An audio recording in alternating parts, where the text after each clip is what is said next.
Hello friends, మన భారతీయ సనాతన ధర్మాన్ని కాపాడడం కోసం మహాభారతం నుండి కొన్ని ప్రశ్నలివ్వబడ్డాయి. ఇందులో మీరు ఎన్ని ప్రశ్నలకు సమాధానం చెప్పగలరో కామెంట్ బాక్స్లో తెలియచేయగలరు. ఈ వీడియో మీకు నచ్చినట్లయితే లైక్ చేయండి, షేర్ చేయండి, కామెంట్ చేయండి మరియు సబ్స్క్రైబ్ చేయండి. ప్రక్కనే ఉన్న బెల్ ఐకాన్ను క్లిక్ చేయండి. అప్పుడే మా నోటిఫికేషన్స్ మీ దాకా చేరగలవు. Thank you friends. ఇంకెందుకు ఆలస్యం, వీడియోలోకి చకచకా వెళ్దాం రండి.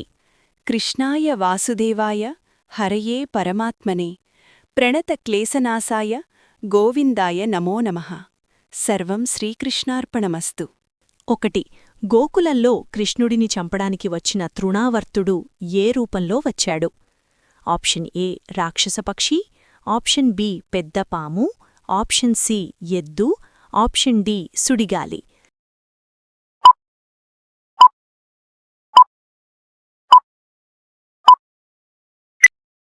సరైన సమాధానం ఆప్షన్ డి సుడిగాలి.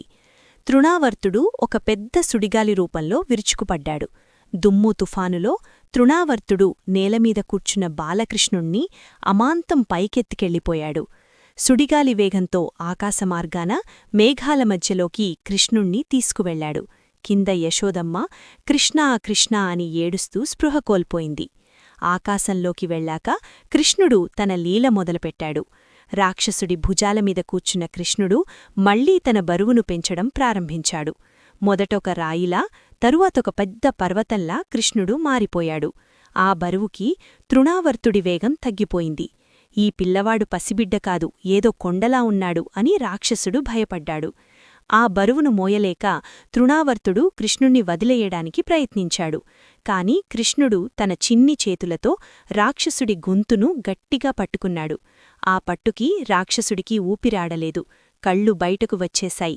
ప్రాణం గాలిలో కలిసిపోయింది. నిర్జీవమైన ఆ రాక్షసుడి భారీ శరీరం ఆకాశం నుండి పెద్ద శబ్దంతో గోకులంలోని ఒక రాతి బండపై పడింది.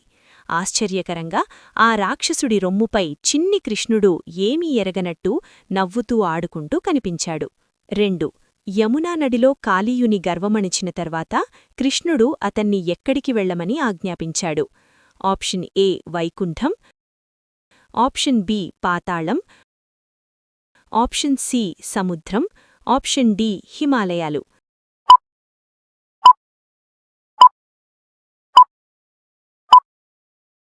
సరైన సమాధానం ఆప్షన్ సి సముద్రం.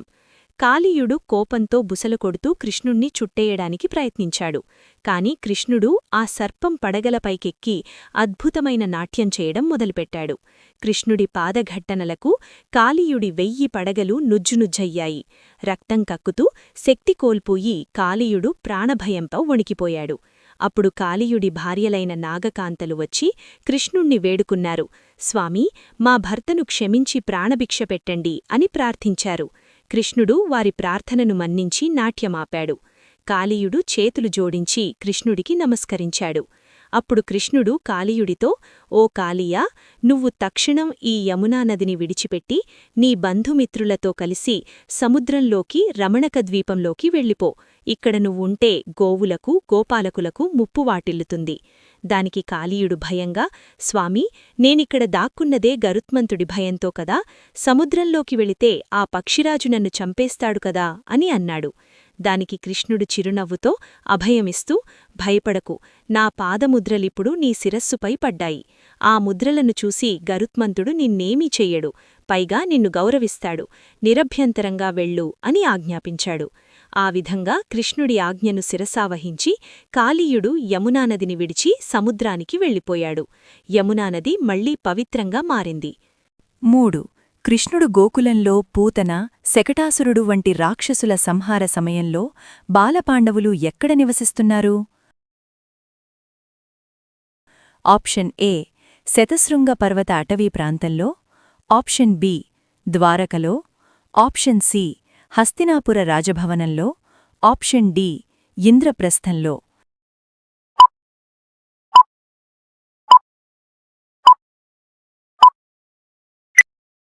సరైన సమాధానం ఆప్షన్ ఏ శతశృంగ పర్వత అటవీ ప్రాంతంలో.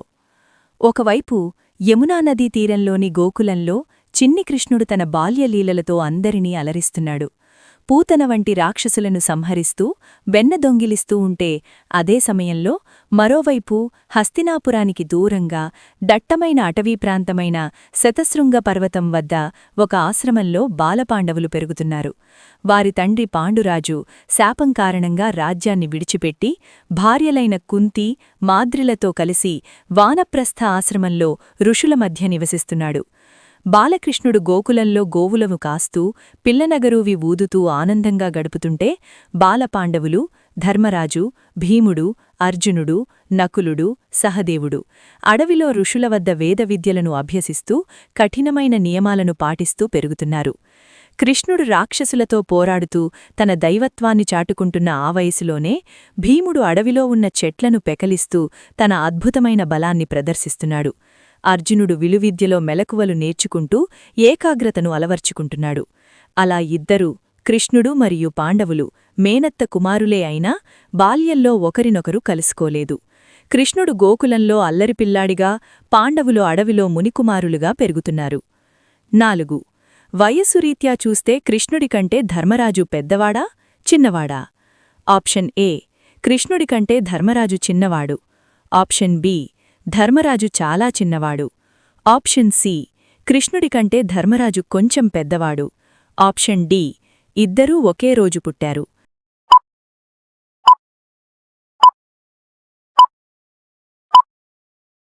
సరైన సమాధానం ఆప్షన్ సి కృష్ణుడికంటే ధర్మరాజు కొంచెం పెద్దవాడు. పురాణాల ప్రకారం శ్రీకృష్ణుడు మరియు అర్జునుడు సమవయస్కులు లేదా అర్జునుడికంటే కృష్ణుడు కొంచెం పెద్దవాడు అని చెబుతారు. నరనారాయణుల అవతారం.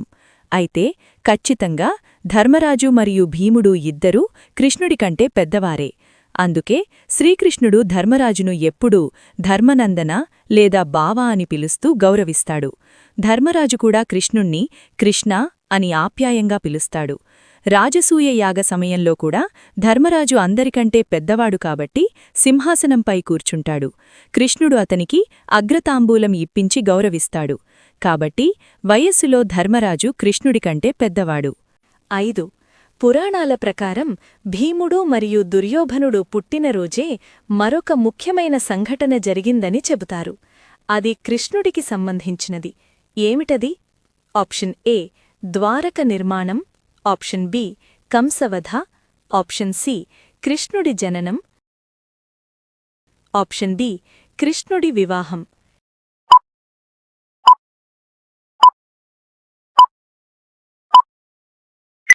సరైన సమాధానం ఆప్షన్ సి కృష్ణుడి జననం. పురాణాల ప్రకారం భీముడు మరియు దుర్యోధనుడు పుట్టినరోజే శ్రీకృష్ణుడు కూడా జన్మించాడు అని ఒక ప్రసిద్ధ నమ్మకముంది. మహాభారతంలోని కొన్ని కథనాల ప్రకారం కుంతికి రెండవ కుమారుడుగా భీముడు, గాంధారికి పెద్ద కుమారుడుగా దుర్యోధనుడు మరియు దేవకికి 8వ కుమారుడుగా శ్రీకృష్ణుడు దాదాపు ఒకే రోజు లేదా ఒకే తిథి నక్షత్రంలో జన్మించారని చెబుతారు. అందుకే ఈ ముగ్గురు అసాధారణమైన బలంతో భీముడు, మొండిపట్టుదలతో దుర్యోధనుడు మరియు దైవిక శక్తిని కృష్ణుడు కలిగిన సమకాలికులుగా చరిత్రలో నిలిచిపోయారు. కాబట్టి ఆ ముఖ్యమైన సంఘటన శ్రీకృష్ణుడి జననం. భీముడు మరియు దుర్యోధనుడు ఇద్దరూ బలరాముని శిష్యులే. వారిద్దరూ గదాయుద్ధంలో సమానమైన ప్రావీణ్యం కలిగి ఉండటానికి వారి జాతక బలం అంటే ఒకే రోజు పుట్టడం కూడా ఒక కారణమని నమ్ముతారు. 6. కంసుని మామ మరియు మగధరాజు అయిన ఎవరు కంసుని మరణానికి పగ తీర్చుకోవడానికి మధురపై 17 సార్లు దండెత్తారు? ఆప్షన్ ఏ జరాసంధుడు. ఆప్షన్ బి దంతవక్రుడు. ఆప్షన్ సి పౌండ్రక వాసుదేవుడు. ఆప్షన్ బి శిశుపాలుడు.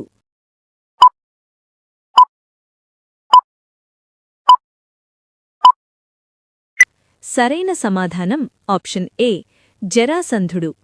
జరాసంధుడు మగధదేశానికి శక్తివంతమైన రాజు. అతను తన ఇద్దరు కుమార్తెలైన అస్థి మరియు ప్రాప్తిలను కంసుడికిచ్చి వివాహం చేశాడు. కృష్ణుడు కంసుణ్ణి చంపడంతో తన కూతుళ్లు ఇద్దరూ వితంతువులయ్యారని జరాసంధుడు కన్నీరు మున్నీరుగా విలపించాడు. ఆ దుఃఖం కాస్తా కృష్ణుడిపై తీవ్రమైన పగగా మారింది. నా అల్లుడిని చంపిన ఆ కృష్ణుణ్ణి, బలరాముణ్ణి, మొత్తం యాదవ వంశాన్ని నాశనం చేస్తాను అని జరాసంధుడు భీకర ప్రతిజ్ఞ చేశాడు. జరాసంధుడు మాటతో ఆగిపోలేదు. 23 అక్షౌహిణుల భారీ సైన్యాన్ని కూడగట్టుకుని మధుర నగరంపైకి దండెత్తాడు. యుద్ధంలో జరాసంధుడి సైన్యం మొత్తం నాశనమైంది. కాని కృష్ణుడు వ్యూహాత్మకంగా జరాసంధుణ్ణి ప్రాణాలతో వదిలేశాడు. అవమానంతో వెనుదిరిగిన జరాసంధుడు మళ్లీ కొత్త సైన్యాన్ని కూడగట్టుకుని మధురపైకి వచ్చాడు. ఇలా 1 కాదు 2 కాదు, ఏకంగా 17 సార్లు మధురపై దండెత్తాడు. ప్రతిసారీ కృష్ణుడు జరాసంధుడి సైన్యాన్ని మట్టుపెట్టేవాడు. కాని జరాసంధుణ్ణి వదిలేసేవాడు. ఇది జరాసంధుడి పగ వెనుక ఉన్న కథ. 7. జరాసంధుని దాడుల నుండి యాదవులను శాశ్వతంగా రక్షించడానికి కృష్ణుడు మధురను వదిలి ఏ నగరాన్ని నిర్మించాడు? Option A Mithila, option B Dwarka, option C Indraprastha, option D Ayodhya.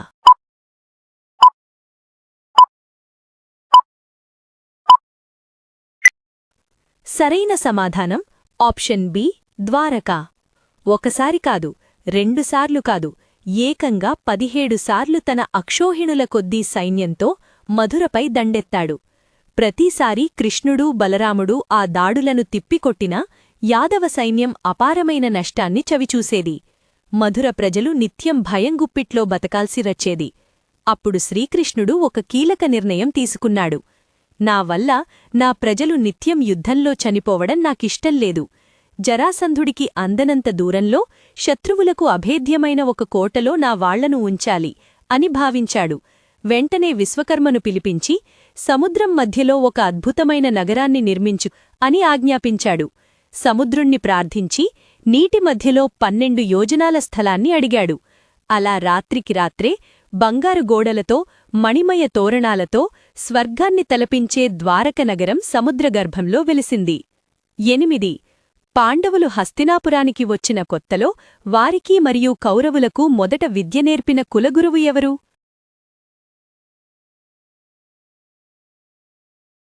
Option A కృపాచార్యుడు, option B బలరాముడు, ఆప్షన్ సి శుక్రాచార్యుడు, ఆప్షన్ డి వ్యాసుడు.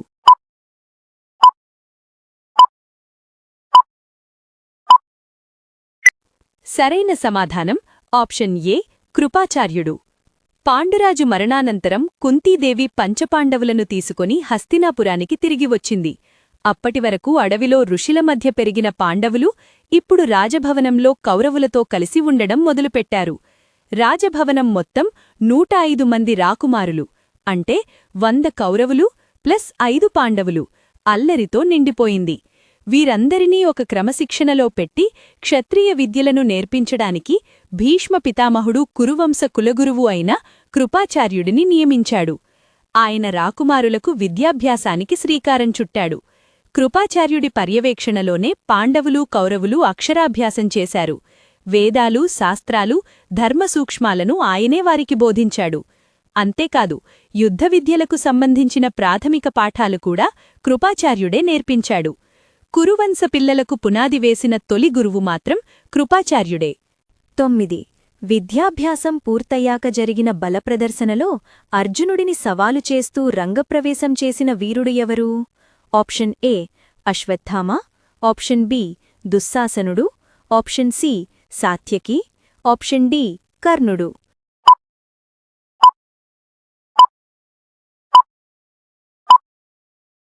సరైన సమాధానం ఆప్షన్ డి కర్ణుడు. ఒక్కొక్కరుగా రాకుమారులు తమ విద్యలను ప్రదర్శించారు. భీముడు, దుర్యోధనుడు గదాయుద్ధంతో హోరాహోరీగా తలపడ్డారు. చివరిగా ద్రోణుని ప్రియశిష్యుడు అర్జునుడు రంగప్రవేశం చేశాడు. అర్జునుడు తన ధనుస్సుతో అద్భుతాలు సృష్టించాడు. విలువిద్యకు ఎవరు అర్హులో తెలుసుకోవడానికి ద్రోణాచార్యుడు పెట్టిన పిట్టకన్నును కొట్టడం వంటి పరీక్షలో నెగ్గడమే కాకుండా విద్యాభ్యాసం పూర్తయ్యాక జరిగిన బలప్రదర్శనలో అర్జునుడు ఆగ్నేయాస్త్రంతో మంటలు పుట్టించాడు, వరుణాస్త్రంతో నీటిని కురిపించాడు, వాయవ్యాస్త్రంతో మేఘాలను చెదరగొట్టాడు. అసాధ్యమైన విద్యలను సునాయాసంగా చేసి చూపించాడు. జనం మొత్తం అర్జునా అర్జునా అని జేజేలు పలుకుతున్నారు. ద్రోణుడు గర్వంతో ఉప్పొంగిపోతున్నాడు. అర్జునుడే ప్రపంచంలో గొప్ప విలుకాడని అందరూ నిర్ణయించుకున్నారు. ద్వారం నుండి ఒక యువకుడు దర్జాగా నడుచుకుంటూ వచ్చాడు. అతని ముఖం సూర్యునిలా వెలిగిపోతోంది. పుట్టుకతోనే కవచకుండలాలు ధరించి ఉన్నాడు. అతనే కర్ణుడు. నేరుగా ద్రోణుని దగ్గరకు వెళ్లి అలస్యంగా నమస్కరించి అర్జునుడివైపు చూసి గంభీరంగా ఇలా అన్నాడు. ఓ ఫల్గునా, ఇంతమాత్రం విద్యలకే ఇంత గర్వమా? నీవు చేసినవన్నీ నేను కూడా చేయగలను, అంతకంటే గొప్పగా కూడా చేయగలను. నాతో ద్వంద్వయుద్ధానికి సిద్ధమా? అర్జునుడికి కోపమొచ్చింది. కర్ణుడు అర్జునుడు చేసిన విద్యలన్నింటినీ చేసి చూపించి ప్రేక్షకులను ఆశ్చర్యపరిచాడు. తర్వాత అర్జునుడిని యుద్ధానికి ఆహ్వానించాడు. 10. సాందీపని ఆశ్రమంలో గురుదక్షిణగా కృష్ణుడు గురువుగారికి ఏమి తెచ్చిచ్చాడు? ఆప్షన్ ఏ సముద్రంలో చనిపోయిన గురుపుత్రుణ్ణి, ఆప్షన్ బి కామధేనువును, ఆప్షన్ సి అపారమైన సంపదను, ఆప్షన్ డి రాజ్యాన్ని.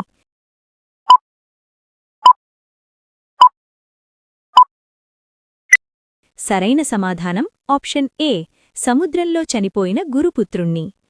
కృష్ణుడు మరియు బలరాములు విద్యాభ్యాసం ముగిసిన తర్వాత శ్రీకృష్ణుడు తన గురువైన సాందీపని మహర్షితో గురుదక్షిణ కోరుకోమనగా సాందీపని మహర్షి తన భార్యను సంప్రదించాడు. ఆ తల్లి కళ్లలో నీళ్లు తిరిగాయి. ఆమె దుఃఖంతో ఇలా అంది. నాయనా కృష్ణా, మాకు ఒకే ఒక్క కొడుకుండేవాడు. చాలా ఏళ్ల క్రితం మేము ప్రభాస తీర్థం, ఇప్పుడున్న సముద్రతీరానికి వెళ్ళినప్పుడు సముద్రపు అలల్లో నా బిడ్డ కొట్టుకుపోయాడు. అప్పటినుండి పుత్రశోకం మమ్మల్ని దహించివేస్తోంది. గురుదక్షిణగా నా చనిపోయిన కొడుకును తిరిగి బ్రతికించి తీసుకురాగలవా నాయనా అని అడిగింది. అమ్మా, నీ కుమారుణ్ణి ఇప్పుడే తీసుకొస్తాను అని శ్రీకృష్ణుడు మాట ఇచ్చాడు.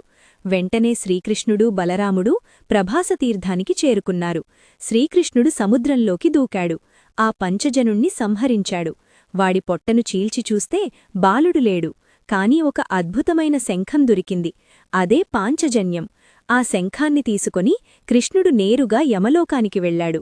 యమద్వారం వద్ద నిలిచి కృష్ణుడు ఆ శంఖాన్ని గట్టిగా పూరించాడు.